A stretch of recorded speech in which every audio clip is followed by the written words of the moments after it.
There is no separation between spirit and matter. Hello, welcome back as we continue learning more about each of the Sabian degrees of the zodiac. There are 360. We're taking a look at 2 each time. Today we're on Pisces, Virgo 6. Thanks so much for being here as we look at symbolism, truth, psychological profiling, these storylines of each of the degrees of the zodiac. Without further ado, let's begin with Virgo 6, a merry-go-round. A window is open which allows a bird to escape to freedom. Talismans buried here and there along a road so travelers will be protected. A banyan tree that creates an entire forest.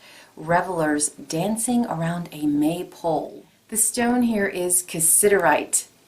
Both stones will be in the description if you'd like to take a closer look.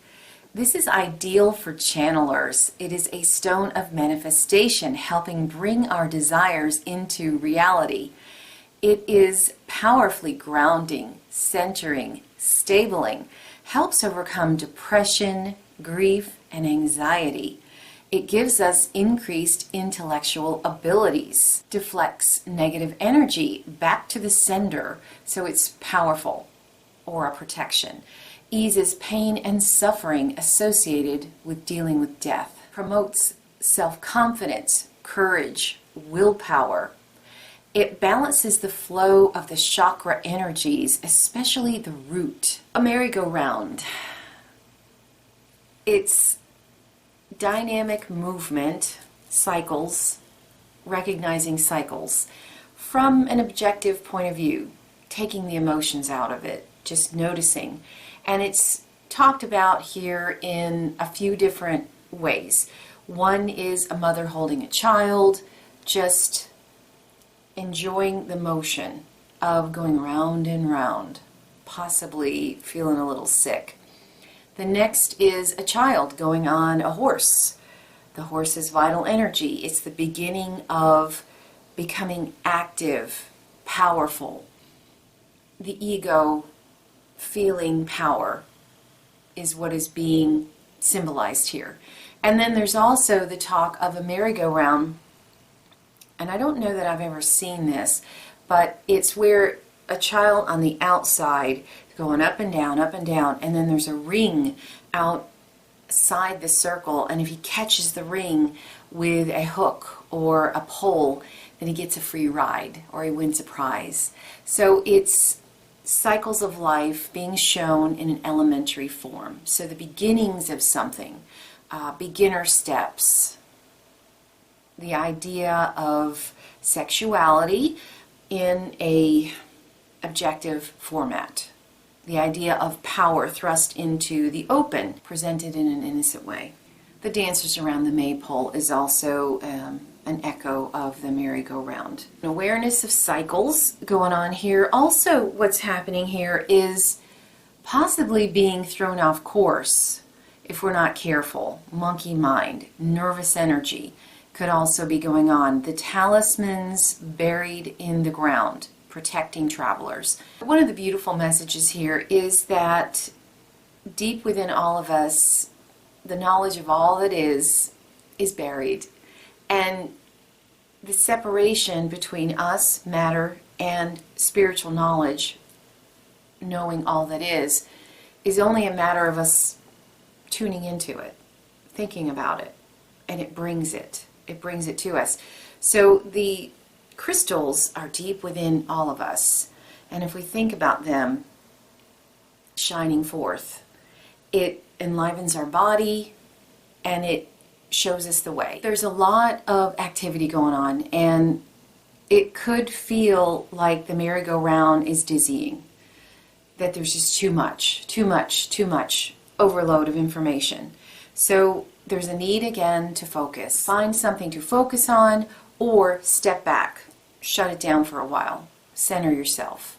If we don't, we can be overcome with feeling lost and confused, going off course if we're not careful. But if we embrace the fact that we are the banyan tree that creates an entire forest, everything we need is within us. We're one part of the tree, a leaf on the tree, we're the actual tree, we are the actual forest, then we know we have everything we need.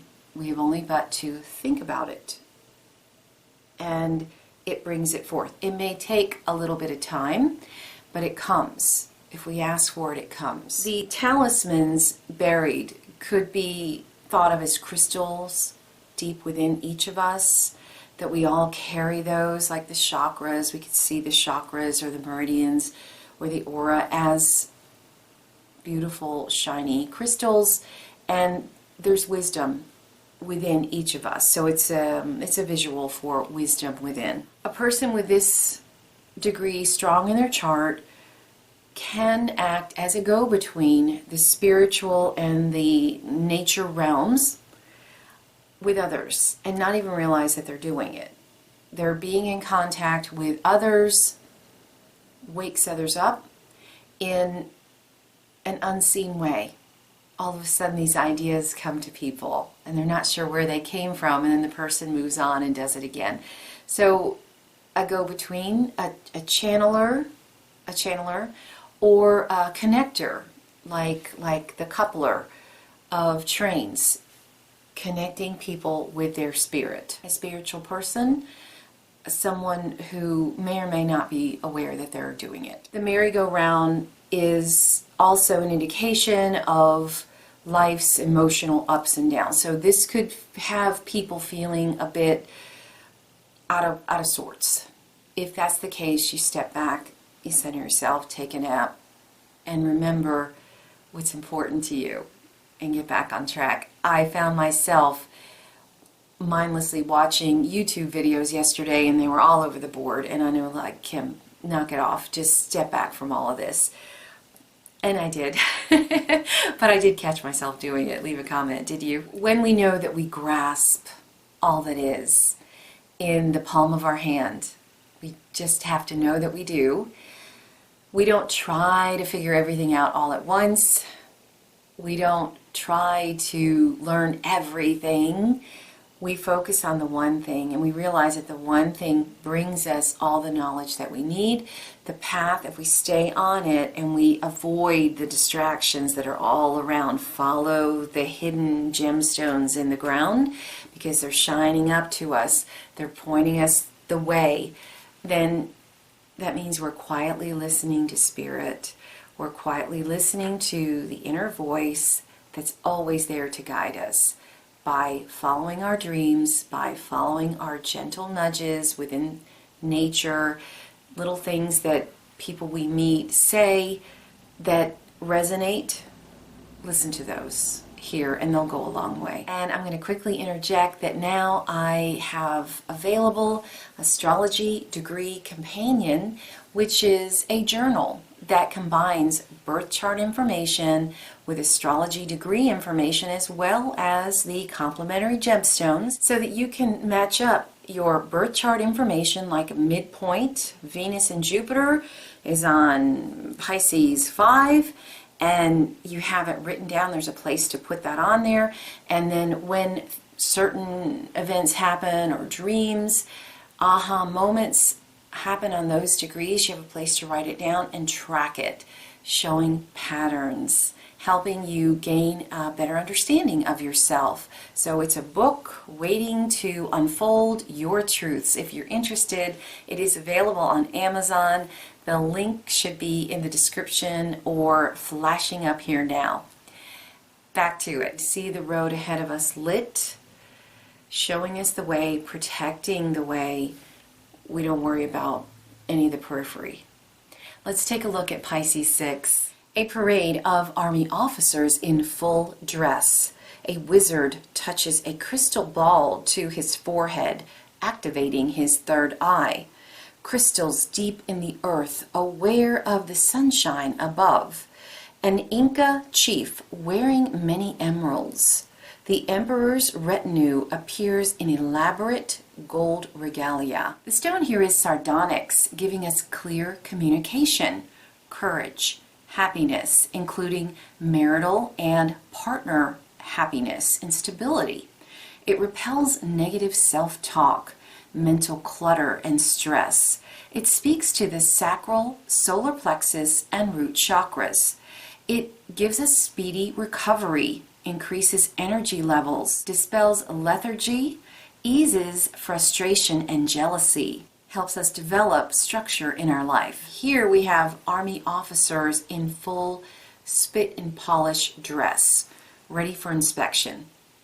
So there could be, on the negative side, some blustering, posturing, war talk, I'm a tough guy, that kind of thing could be going on here. But at the higher level, we're talking about people who are exemplary of an idea, a social idea, helpers in society, ready for action, an example of what can be when we put our mind to it. And group activity, setting aside personal emotions and wearing the uniform, and arousing emotions through a display of power. Another way to take it is the emperor's retinue, all dressed in gold regalia. To be part of the team, say, of the spirit realm, or of nature, or of, your local chamber of commerce, we have to dress the part. We have to act the part, we have to dress the part, we have to embody the part. Walk our talk. We're talking about somebody who has an ability to subtly, powerfully communicate a message, maybe without even a word. But the emeralds can sometimes be associated with Mercury, and we've got the Inca chief wearing bunches of emeralds. An ability to convey messages just by our being. And the crystals deep within. Again, we're the earth, we're the crystals, and they're shining forth. We understand where we need to shine those. So this is someone who subtly conveys messages from spirit realm to others. An ability to turn on and off our third eye with a thought, and the crystal, the wizard, activates the third eye. So understanding that we're much more is a trigger of sorts, in that they wake people up. Everything is connected. We're always connected. There's an abundance of knowledge. There's always knowledge everywhere. We are the tree of knowledge. Someone with this strong carries a soothing aura, invites relationship and connection. It helps heal fractures in connections. They understand that there's no separation, 0 degrees of separation, that any separation is an illusion. So the thought of the spirit realm helping us, the thought that I need a certain amount of knowledge, if we just think it, it evokes it, and then we let it come in right timing. There is no separation between spirit and matter. So that's what I have for you today. Thanks so much for being here. I appreciate each and every one of you. Give me a like if you're enjoying these. Subscribe for more insight and symbols of astrology. And until next time, take care.